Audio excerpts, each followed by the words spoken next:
Hello and welcome to Focus on Israel and the Palestinian Territories. My name is Paul Calvert.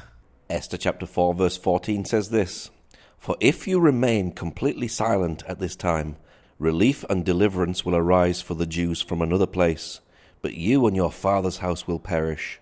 Yet who knows whether you have come to the kingdom for such a time as this." I'm with Michael Mistretta from Fellowship of Israel-Related Ministries, and we're talking about the Jewish holiday of Purim. Now, Michael, what is Purim? Well, it's great to be with you again, Paul. Purim is a very fun holiday that we have in Israel, and it's all celebrated by Jews around the world. Purim actually means, the word pur is, in Hebrew is lots, but it's celebrating the story of Esther and the defeat of Haman when the Jewish people, the Israelites, were in the land of Babylon, and they were serving another king. There was this man named Haman who cast lots, and he hated the Jewish people. He hated Mordecai the Jew, and he wanted to destroy and annihilate the Jewish people. And obviously we know that hasn't happened, as evidenced by the state of Israel today, and that Jews are still around today because of the faith and the belief and the strength of this woman in the Bible we read about named Esther, the Jewish princess who marries into this royal family, becomes a queen, Queen Esther, and she saves her people. And so we celebrate it in Israel and all around the world as the day when the Jews were saved from their enemies and overcame and existed as a people. Is this a biblical holiday in Israel? Well, it's a funny question because it's not biblically mandated by God. There are the Lord's feasts that you can read about in Leviticus 23 that talk about like the Feast of Passover and the Feast of Sukkot, the Feast of Booths, or the Feast of Shavuot, the Feast of Weeks. So it's not mandated by God, but it is biblical in the sense that it is in the Bible, in the book of Esther. And it actually says here in Esther chapter 9 that Mordecai was the one that mandated Purim. It says Mordecai recorded all these events, and he sent letters to all the Jews through all the provinces of King Xerxes, near and far. And he said that they had to celebrate annually the 14th and 50th days of the Hebrew month of Adar as the time when the Jews got relief from their enemies, and the month when their sorrow was turned into joy and their mourning into a day of celebration. So it is biblical in the sense that Mordecai, it's written in the Bible in Esther chapter 9, that he wrote to all the Jews saying, you're going to celebrate this day as a day that we overcame our enemies. And it's amazing that tradition is carried down to this day. What will you see on the streets in Israel?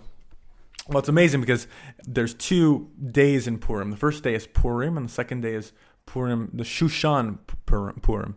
And that's specifically a day that's celebrated in Jerusalem. So we're here in Jerusalem right now, and Jerusalem really is the holiday the place to be over Purim, because people are celebrating in the streets. People will dress up in costumes. They'll mask themselves, hide themselves, kind of in homage to Esther, who really became the queen and hid her Jewish identity from the king, from her husband, and from society as a whole for so long. And so people will dress up in different kind of costumes, similar maybe to how some people from the West would celebrate Halloween and dress up, but this time it's a celebration of life and of mourning turned to joy. And so everyone's dressed up, giving gifts to each other, having fun. And you also have a lot of drinking, because this is one of the only holidays in the Bible that the rabbis believe it is biblically commanded to get drunk.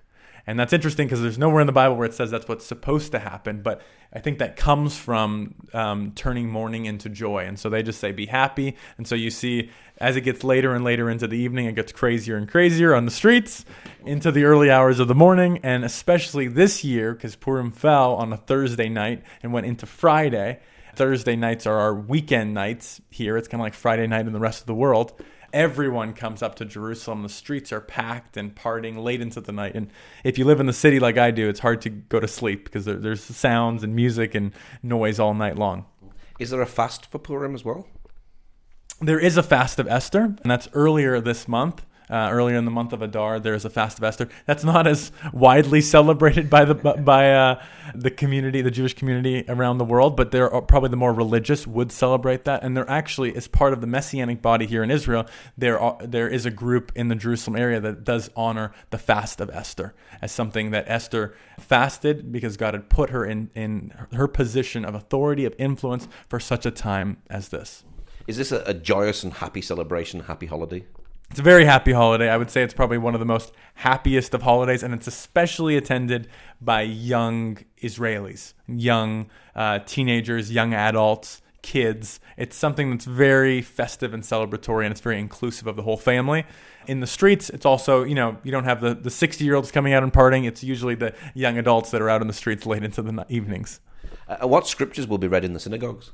So they always read the scroll of Esther, called the Megillah, and they'll read that in all the synagogues. They'll read that in the Messianic congregations in Israel. And as they're telling the story, because part of the biblical mandate is that they're retelling the story of what happened. As they're telling the story, they'll actually really get involved and have a kind of interactive experience. So every time that they say the name Haman obviously is the villain, the enemy in the story, everyone will say, boo, and they'll try to drown out the name of Haman, and they might stomp their feet, and they might pound their fist, and the idea is to kind of blot out Haman's name the same way that Haman wanted the Jews to be blotted out from the earth. And every time that you say Mordecai's name, everyone cheer, and there's a lot of animation. And so when we tell this, even in our own congregation here in Israel, it's a way to get the kids involved. It's that retelling and passing it down, the truth from one generation to the next. And I think that's something the Jewish people do so well, that we're able to have this event that happened thousands and thousands of years ago, and yet still today in the modern state of Israel, around the world, it's still being celebrated. And is there a special food that's eaten in Purim? Other than obviously drinking a lot of alcohol, probably the most notable food is the dessert called, in English, called the Hamantaschen, which actually is Yiddish, and it means Haman's purse, but it kind of is shaped like Haman's hat, and there's tradition that Haman had this 3-point hat. Kind of looks like a pirate's hat, like if you watched Pirates of the Caribbean, kind of looks like Captain Jack Sparrow's hat. And so they have this dessert that has different kinds of fillings. Maybe it's dates, maybe it's chocolate, maybe it's berries, maybe it's poppy seeds is a little more of a traditional one. And in Hebrew, it's called Oznei Haman, or Haman's ears, the ears of Haman, because maybe they look like his ears as well. But in English, it would be called Haman's hat. And everyone's making that and eating that, different kinds, and you pick your favorite flavor, and that's one of the most notable foods from Purim.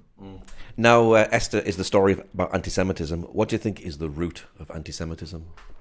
It's interesting because we see so much anti-Semitism in our day and age, and I think Purim is the evidence that this is not a new phenomenon. This is something that's been going on for thousands of years. It's not a Western phenomenon. It's something that's happening all over the world. And I really think the root of it is something that is satanic. It's something that transcends just a generation or just a culture. It's something that Satan hates the Jewish people because God's chosen to put his name upon them and chosen them as a chosen people and a royal priesthood. And it's something that it's a spiritual thing, not just something in the flesh or something in the here and now. I think a lot of anti-Semites today might say, well, we're anti-Semitic because of the state of Israel and because they're an oppressor. But there's evidence of, even when the Jews didn't have their own state, even when they were in exile, even when they were the underdog, yet still you have this man, Haman, that had this personal vendetta against the Jews. And so, like the book of Ephesians says, we do not wrestle against flesh and blood, but against spiritual powers and authorities in the heavenly realms. And I really think anti-Semitism comes from that.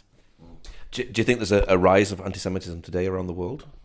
I think as there's more and more of an ignorance, especially in the Christian church, of God's heart for the Jewish people and their role in God's plan of redemption, their role in Bible, especially as we read our Old Testaments and think, well, that's what God used to be like, and now he's the God of grace and mercy in the New Testament, and maybe God's done away with the Jewish people. I think sometimes in our Christian faith, that's led some of the most famous theologians who we should revere and respect to assume and extrapolate that because the Jewish people in some part rejected Jesus as the Messiah, that we should also hate them and that God's judgment is on them.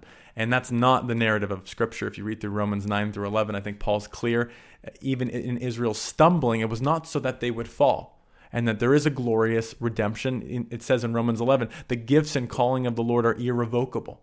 And so if God has called and chosen Israel, despite maybe a momentary, temporary rejection, that it's leading to something else. And we cannot, as Christians, boast or be arrogant. As it says in Romans chapter 11, it says, don't let you, Gentiles from the nations that have been grafted into this heritage of the God of Abraham, Isaac, and Jacob, don't boast against those who've temporarily fallen off. Because if we do, God will cut you off. And it says that very strongly. And I think Paul knew he could look through the lens of time and see that maybe there would be this arrogance come towards the Jewish people. And he was saying, no, you can't be ignorant. I don't want you to be ignorant of this mystery, brothers. When the fullness of the Gentiles come in, then all of Israel will be saved. And God has not forgotten his people. He actually has a plan for the nations to be involved in his restoration of the Jewish people as well. So I think it is something that we need to consider, and it's something that as we need to be biblically literate. We need to be literate of the Old Testament and really understand what God's purpose is with a sober mind for the Jewish people and for Israel. And what's your prayer for the Jews as they celebrate Purim this year? Well, I think as we celebrate Purim, it's that this reminder would go out for a generation, that we would not just think of this holiday as a fun time to dress up and to get drunk. If that's all it is, it's really shallow. But really, if we actually see this as God raised up a generation of Mordecais and Esthers that would recognize that the positions of influence and authority they're put in is not in vain. It's not random. It's actually the working of a sovereign God who may have put you in this position for such a time as this. And as Christians, as people that have our own spheres of influence, we should also ask ourselves, are we willing to step up and be brave like Esther? Are we willing to step up and be brave like Mordecai? And even in recent history, thinking back to World War II, there's so many examples from things like with Corrie ten Boom and others that stood up for the Jewish people in the face of seeming annihilation, similar to Haman in a much darker sense. There were people that stood up and stood fast at that. And we have to ask ourselves, if that was to happen in our generation, would we do the same? Okay, Michael, thank you very much. Thank you, Paul. If you'd like to know more about our show, you can join us on Facebook. Just look for Focus on Israel-Radio. Ezekiel 37 verse 4-6 says this, Again he said to me, Prophesy to these bones, and say to them, O dry bones, hear the word of the Lord. Thus says the Lord God of these bones, Surely I will cause breath to enter into you, and you shall live. I will put sinners on you, and bring flesh upon you, cover you with skin, and put breath in you, and you shall live. Then you shall know that I am the Lord, and the Jews will receive the real shalom peace.